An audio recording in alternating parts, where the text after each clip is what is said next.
Then, on Arsenal, guys, we will have plenty of things to say about Arsenal during this summer, because they will be busy with several players, with several situations. But in terms of talents, there is a really, really talented boy playing for Leicester City. And I think it's going to be an interesting situation to follow while I'm checking my phone, as always, during the window. But this boy is 16 years old and is called Jeremy Monga.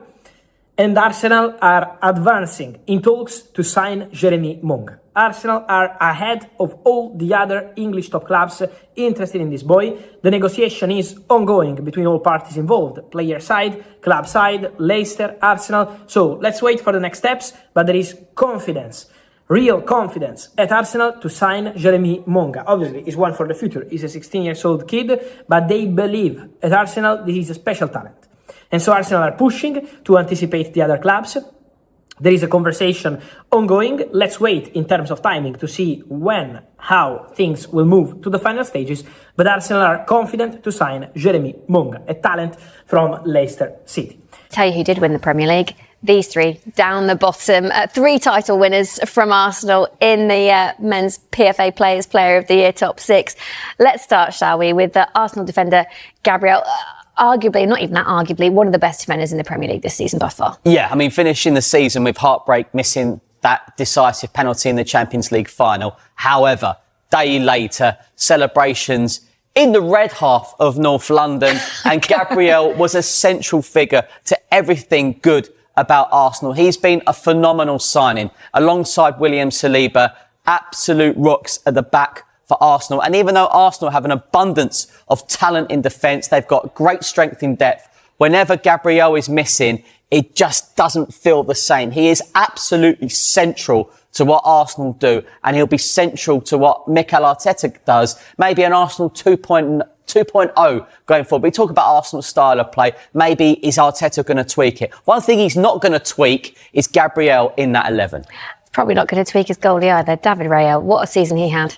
Unbelievable. Coming from Brentford, we weren't sure, of the pressure of playing for Arsenal. Of course, Arsenal had Aaron Ramsdale, and it was Mikel Arteta saying it in a load of press conferences how bad he felt to dislodge Aaron Ramsdale, to bring in David Raya. But it was a great decision. David Raya has been outstanding for Arsenal. And you can talk about forwards all you like. If you don't have a good defence, you haven't got a chance of winning the title. And right at the very start, David Raya in goal is absolutely key to Arsenal, and there is no doubt no one is dislodging David Raya at Arsenal. You know what they say? Defence wins championships, so that's what they say over the pond anyway. Declan Rice as well. Hard to imagine at this point an Arsenal side without a minute. Declan Rice was a £100 million bargain. I remember during the summer, Manchester City coming in, and it looked like big money. How ambitious were Arsenal Football Club? Can they spend 100 million on one player? Yes, they can, and they did with Declan Rice. He is worth every penny and some. I sometimes forget he's not the Arsenal captain. And he was on the floor, wasn't he, at the Etihad saying, it's not done, it's not done. And he's right, it wasn't done. They went on to win the Premier League title. And Declan Rice, again, I'll go back to it, just like Gabriel, just like David Raya, will be key to Arsenal going forward. And as I say, he feels like the Arsenal captain most of the time. He's not the Arsenal captain. I'd imagine him being Arsenal captain one day. And after Harry Kane, will he be England captain? It wouldn't surprise me. That 6 is a phenomenal 6. It is a brilliant top 6, and the winners will be announced at the PFA Awards as well in the next few weeks.